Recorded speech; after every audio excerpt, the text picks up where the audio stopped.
Since about 2016 or so, I had been following Ryan Urbanski's Dodge Shadow build, and in the summer of 2018, he invited me out for some drag racing, as seen in the Integra series on this channel.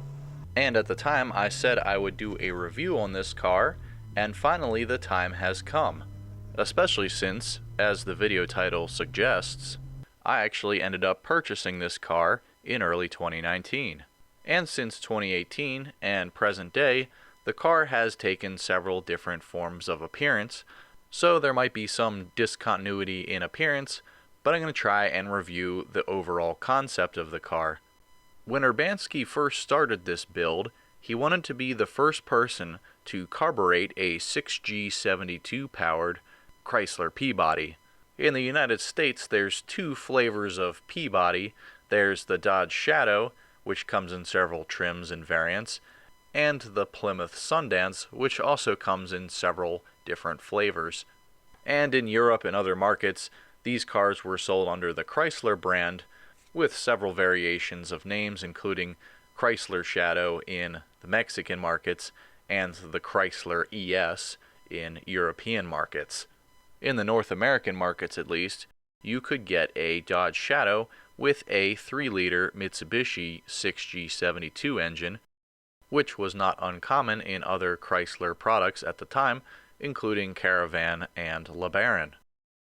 This is also the same engine family used in cars like the Dodge Stealth and 3000 GT, although those cars usually use a dual overhead cam variant and have a lot more research and development put into them to make them a lot quicker.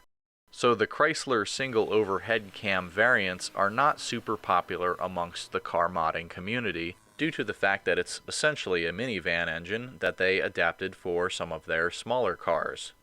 But that's not to say that a few of us are actually interested in trying to make these engines into something. And within the P-Body community and the 3-liter Mitsubishi Dodge community, there are some incredible achievements that have been made using things like turbos, cams, and in the case of this car, a carburetor. So without further ado, let's actually dive into this car and see what's going on under the hood. So the first and foremost thing that's super obvious on this build is the fact that there's a Quadrajet sticking out of the hood. And when I did this interview back in 2018, Urbanski told me that he went through several intake styles to try and get the fuel delivery to each cylinder as even as possible. And there really is a bit of a science to this, so I'm not going to go into too much detail on it, but basically you need the air and fuel to mix evenly before it reaches the cylinders for combustion, otherwise you'll have an incomplete burn. And certain manifold designs are obviously going to do this better than others. Now the current and final iteration of the intake manifold, at least for now, uses steel pipe and steel stock to mimic the factory intake shape as much as possible, while also accommodating the fact that there's a carburetor where there was once a throttle body.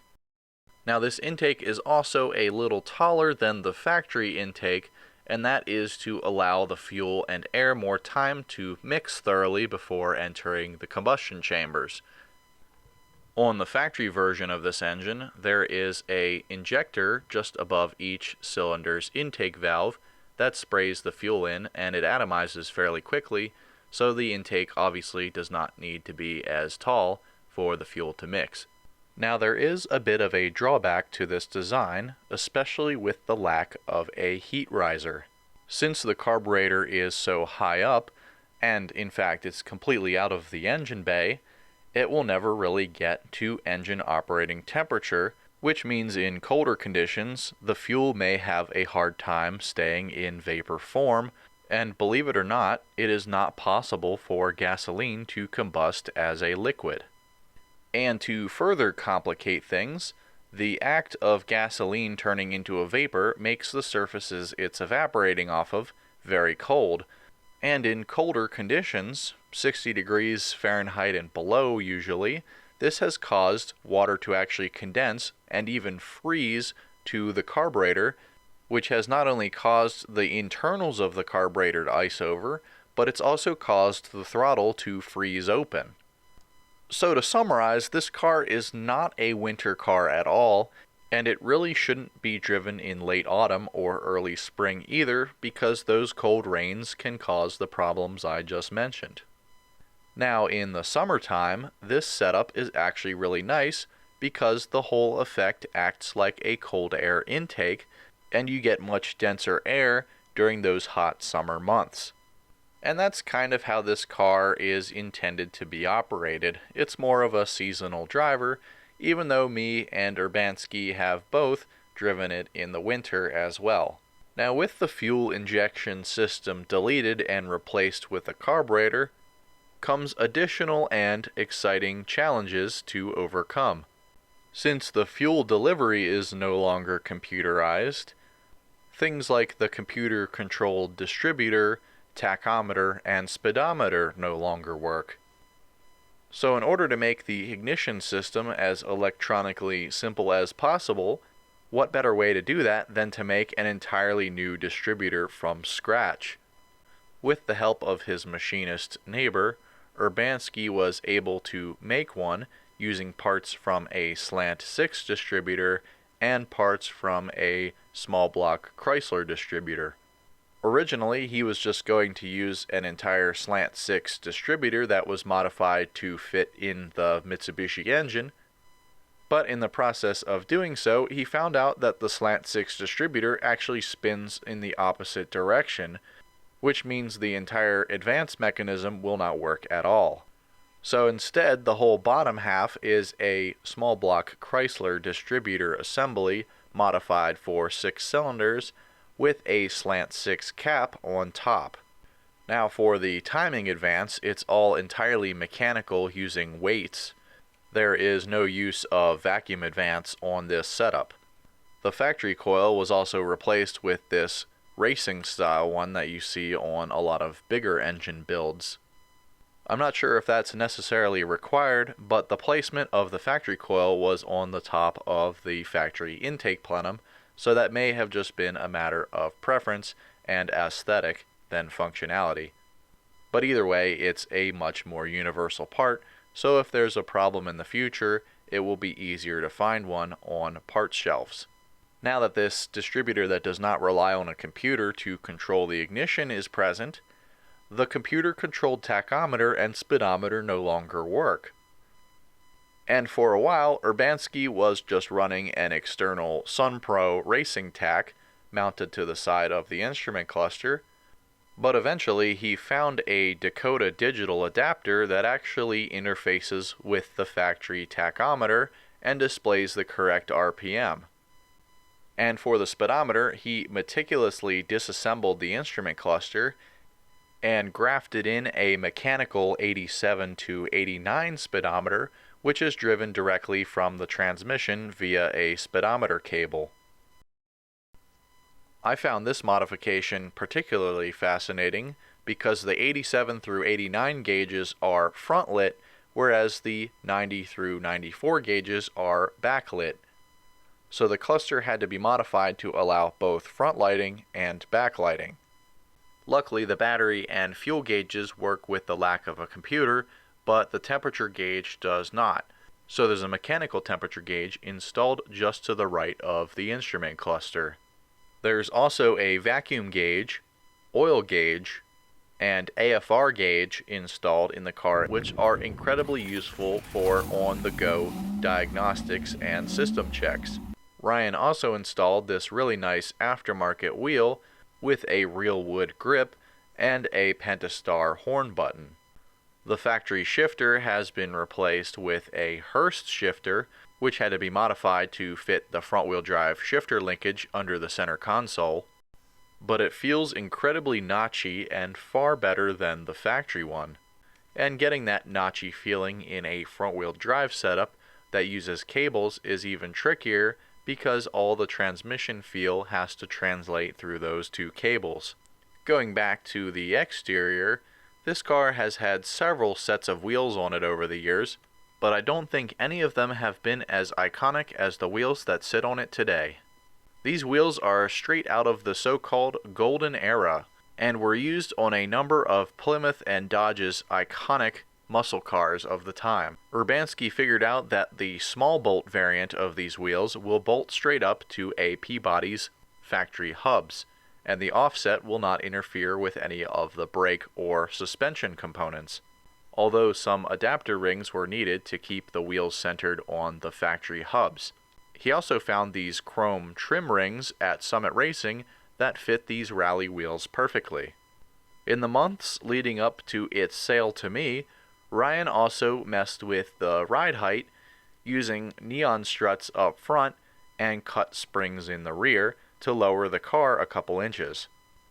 And while I do think it looks incredible, as someone who drives the car regularly to faraway destinations, I do have mixed feelings about how low the transmission sits to the ground.